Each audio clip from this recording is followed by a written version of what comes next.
This is a Marketing for Learning podcast, the only podcast in the world that's guaranteed to increase your knowledge, skills, and capabilities when it comes to marketing for learning. Plus, there's a gratuitous amount of pineapples. You're welcome. So hello everybody and welcome to Massey's webinar about learner personas. I am going to create this into a podcast, so hello if you're listening on the podcast, and thank you to everyone that's here with me live today. Today we are talking about a topic that we've spoken about quite a bit lately, and that's learner personas. You guys know that we want to help you create the best learner personas you possibly can.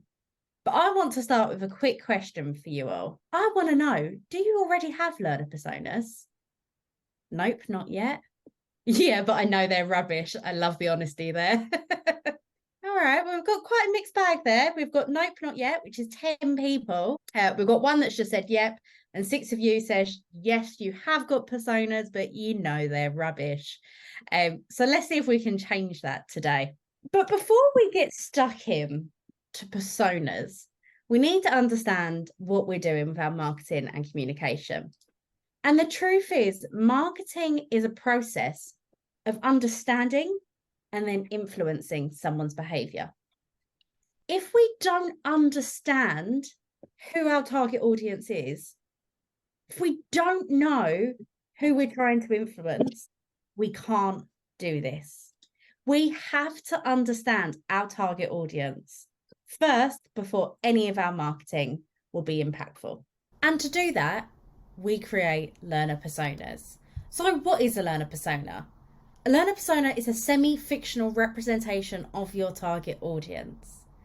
It is based on market research, so that means talking to your target audience. So for most of us on this call, that means talking to your colleagues, fellow employees of your organisation. We get qualitative and quantitative feedback from those people. So sometimes we can use data that already exists, such as our HR data, our LMS data, and things like that. But then we should also talk to people and understand their thoughts and their feelings about what we are doing. This gives us a really in-depth understanding of who they are as human beings and how our learning offering is affecting them.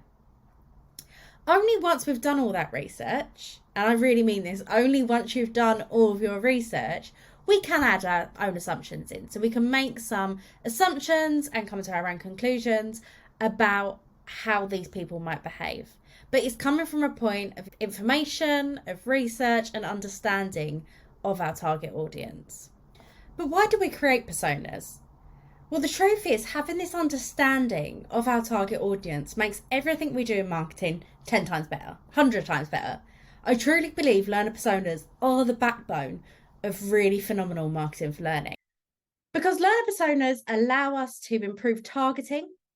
It helps us make the marketing actually effective and resonate and answer that what's in it for me. If any of you listen to the podcast, we mention the what's in it for me every single podcast episode, don't we? Understanding your audience and creating learner personas will help you do just that.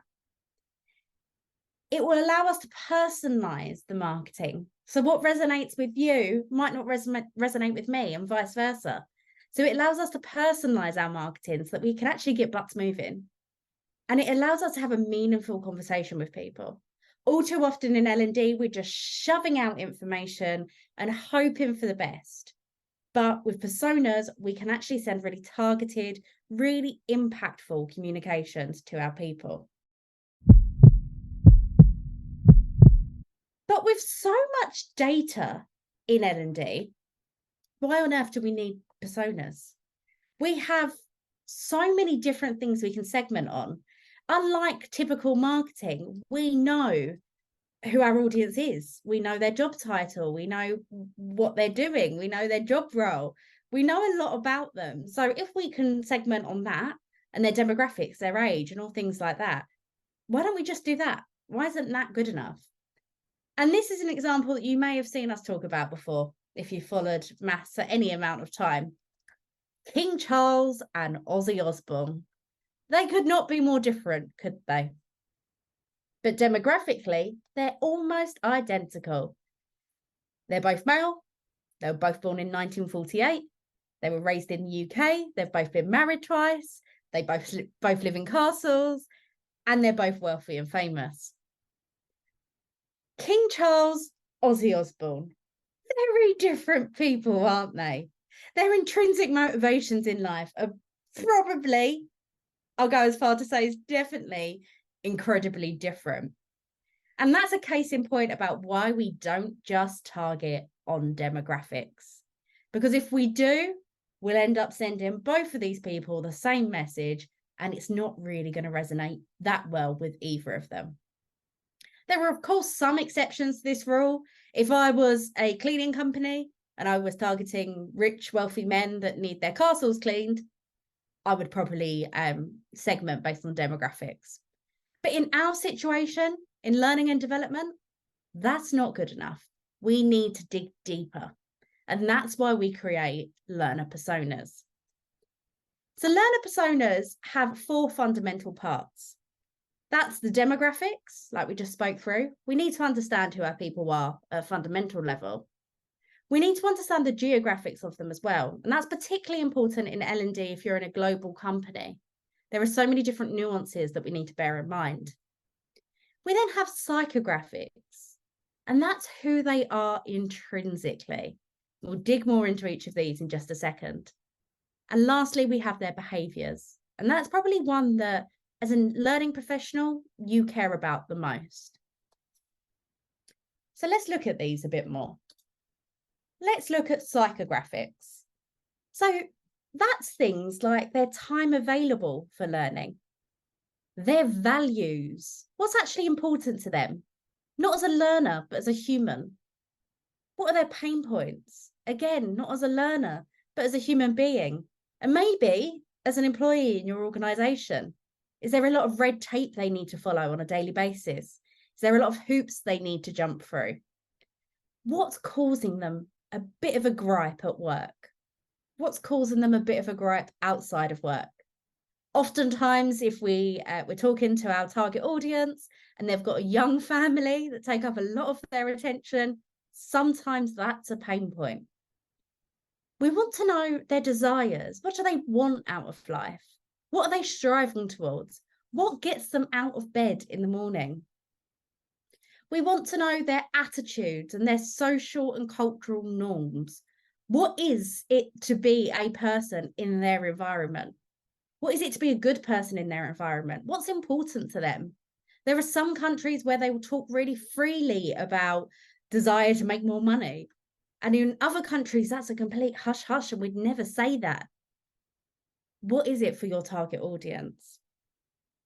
Of course, we also want to know their activities, so the typical things they do, their roles, but really we're here looking about emotional drivers.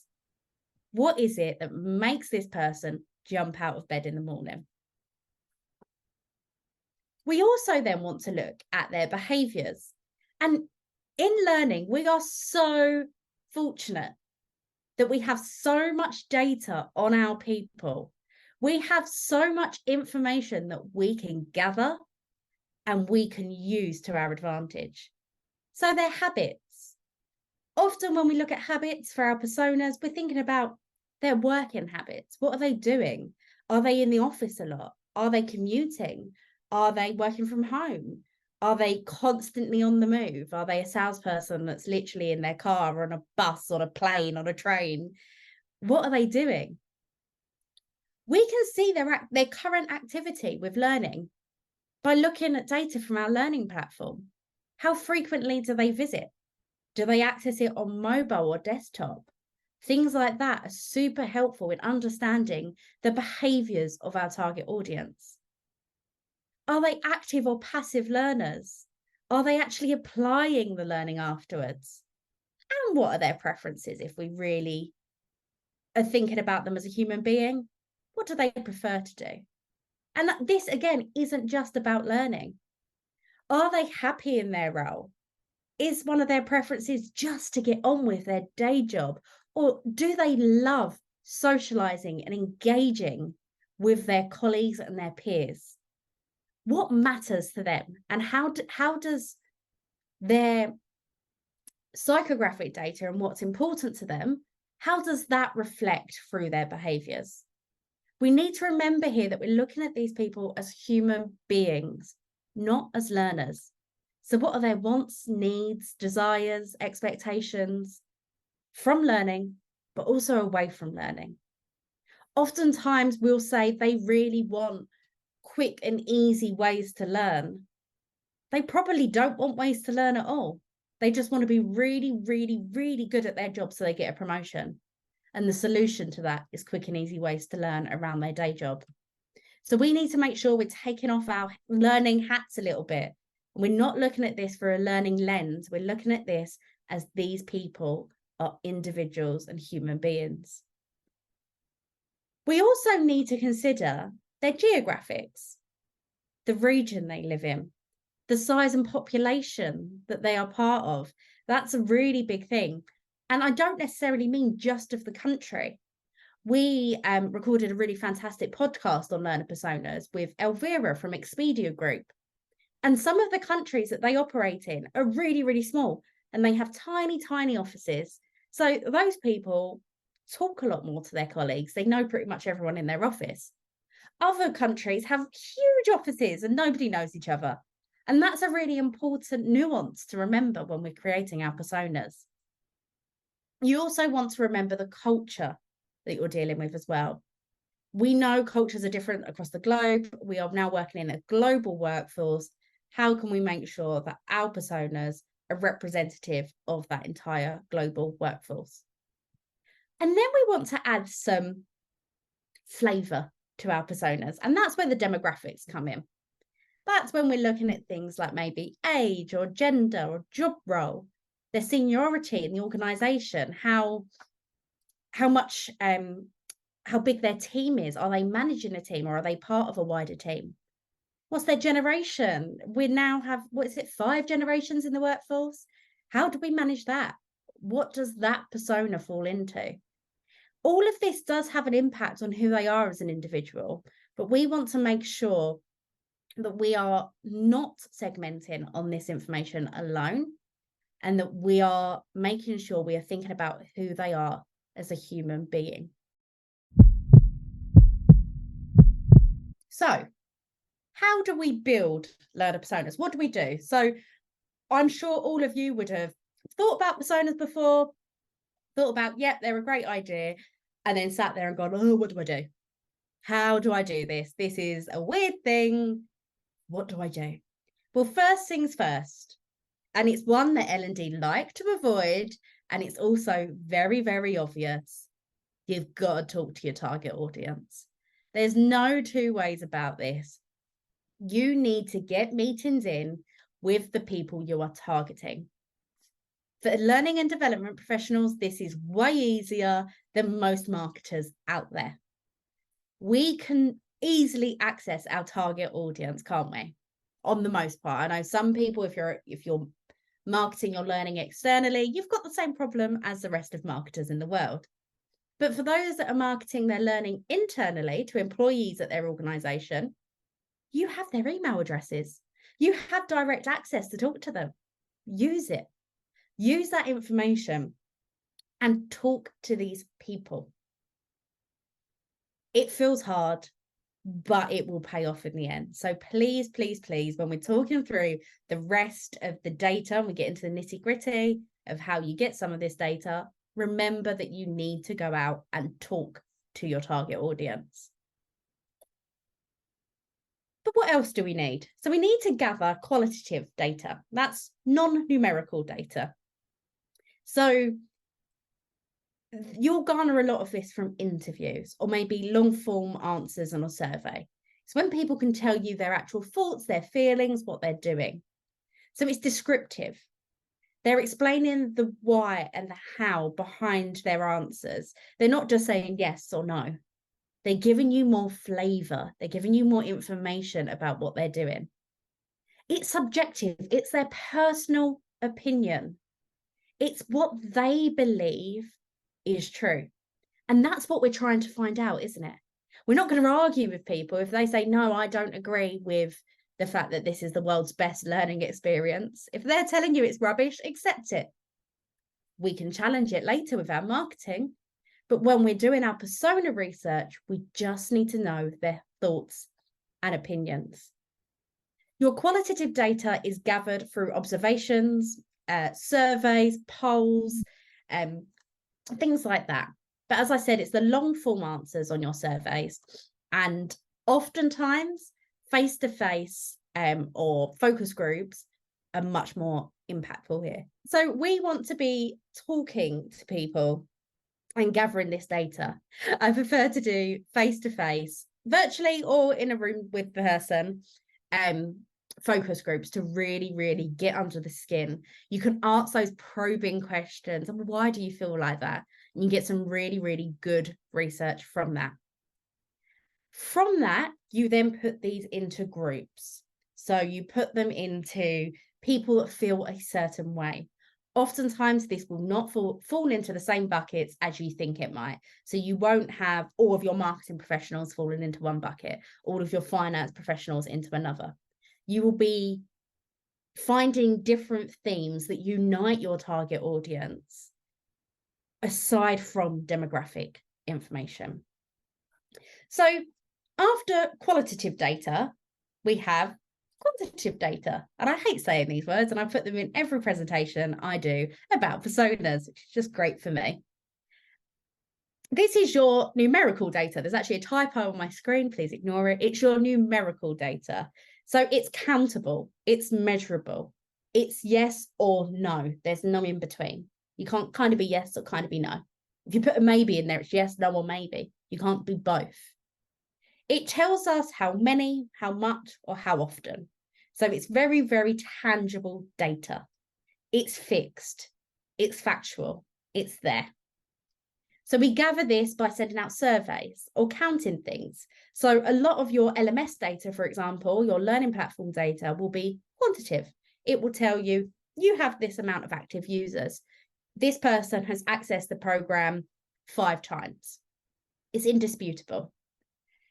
This data is really, really useful when you're looking at behavior. So it's yes or no.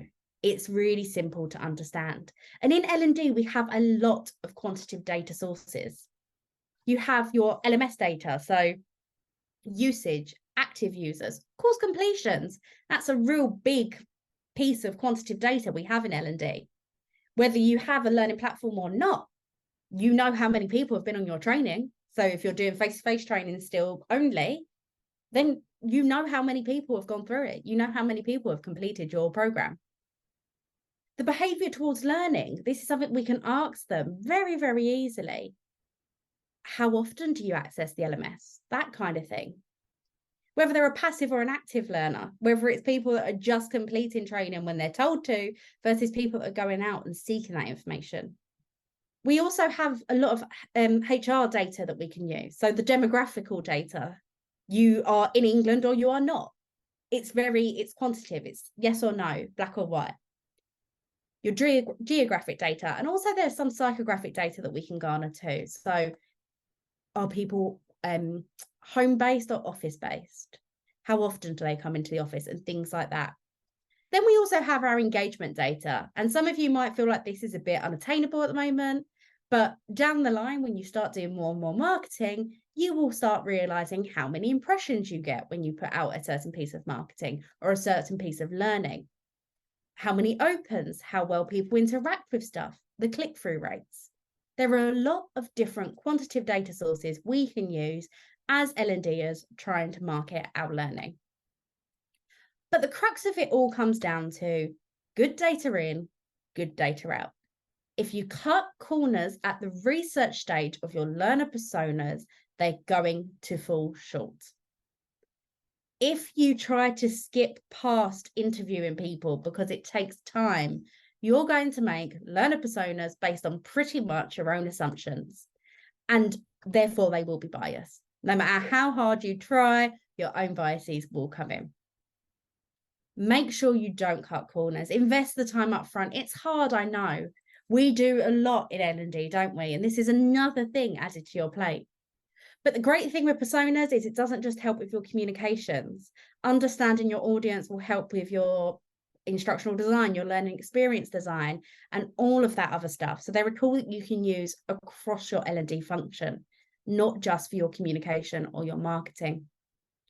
So please, please, please don't cut corners at this stage. No matter how tempting it can feel, make sure that you are digging in, you're talking to your target audience, you're doing that research, whether it's sending out a survey or doing a focus group. Get some actual feedback from your target audience. Your learner personas should be living documents. We recommend updating them or at least sense checking them every 6 months to a year. So go back. Are your assumptions still correct? Have you learned more about your people? If you have, update them. Put that extra information in. If you've realized actually hesitant Hayley is really, really, really time poor because she only works 9 to 5 because of her family, and actually that's a big hindrance, add that in. You can't expect to get every single bullet point on your learner persona right first time. But even if you've got 50% of them right and you're targeting your people based on those personas, you are going to make more impact with your marketing. And that's what we want. Your learner personas are a tool to help your marketing be more effective. If you're going to use them elsewhere in your function, learner personas are a tool to make your learning more effective. They're a tool that we use to understand who our people are, who our target audience is as human beings. And it's only once we understand who they are as human beings that we can actually effectively market at them. If we're just hoping for the best, we're throwing stuff out there and hoping something sticks, it's not impactful marketing that we want to be doing and actually moving the needle. So that is learner personas in a nutshell. So now I'm going to take some questions from our live audience. Julia has said, can you have personas on different levels in the same company? For example, global personas and regional personas. It really depends on your purpose for them. On the whole, you would expect that you can create global personas and use them regionally because your target audience are your target audience.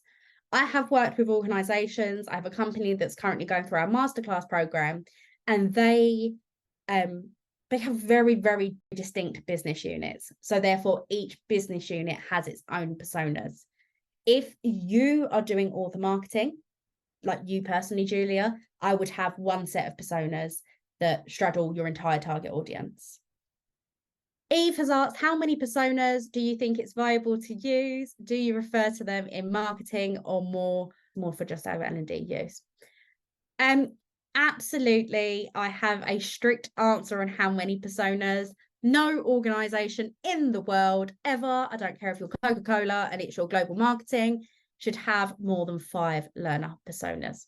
That is your absolute limit.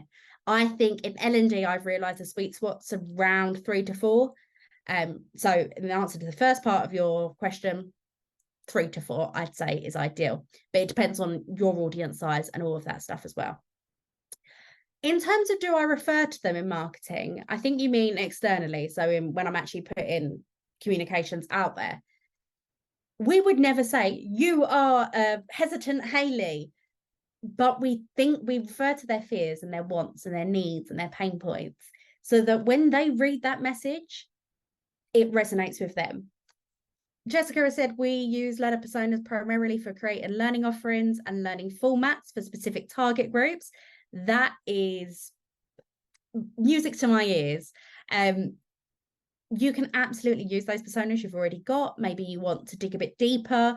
I have noticed that a lot of learner personas that are created to create learning are obviously quite learning focused and are lacking some of that human side. But if you have that human side in there and you know how to trigger emotions, keep them in mind when you're doing your marketing. So Yuki's also asked, how do you avoid bias when building your personas? And there's 2 questions here, so I'll answer that one first. You have to go into your discovery sessions, so whether they're focus groups, one-to-one groups, surveys, you need to just accept everything that's said to you. Often when I talk to L&D, they go into these focus groups and somebody will say, well, actually, it's impossible to get on the LMS on my phone. And L&D will get defensive. No, there's a mobile app. It's really, really easy. That doesn't matter. At this point, we're just taking the feedback and we're just taking it all in. We just nod and smile and say, great, thank you for your information. We need to make sure we're putting ourselves in their shoes. It's hard, but you need to tap into that intrinsic empathy that I know we've all got as L&Ders. So you need to take the information you've got. When you're adding in your assumptions, make sure you're doing them from a place of research. So like I did with Hesitant Haley, I had a lot of information on this person, their demographic information and the answers they're giving me. So I could hazard a guess at the kind of things that she'd be inspired by. Make sure you're coming from a point of information. You're not just going, yeah, I think this. If it's an I think, you're probably falling into some biases there. And then your second part of your question was, would you recommend partnering with another department, e.g. internal comms? Yes, and 100 times yes. We should be partnering with other departments in the organization. We should be reaching out to marketing, internal comms, HR, other functions to understand who our people are, especially if you're marketing your learning internally to employees at an organization. That means internal comms and HR are also dealing with the same target audience. Don't work in silos. You never know. Internal comms might already have personas that could be a starting point for you to start your own personas. Or maybe you can just use their personas because it's the exact same target audience and you think they're spot on. Partner with other departments in the organization. It will save you a lot of time. People will help you as well. Often people are like, oh, I don't want to talk to marketing. They're scary. And then when they finally talk to marketing and say, hey, we want to just market and communicate our learning offering a bit better, marketing are like, well, why aren't you doing this? So marketers' bread and butter to promote and advertise stuff. So they'll be more than happy to help. I've never heard of a marketing team not wanting to help L&D promote their content. So absolutely partner with other departments. Thank you all so much for your time today. I've enjoyed this session and I hope you have too. And if you have any questions, reach out to me on LinkedIn. I'm always happy to talk to L&Ders about any of your challenges. If you're creating learner personas and you get a bit stuck, please refer to our learner persona guide. It will really help you in creating your personas. And I hope to see you on our next webinar, guys. Bye.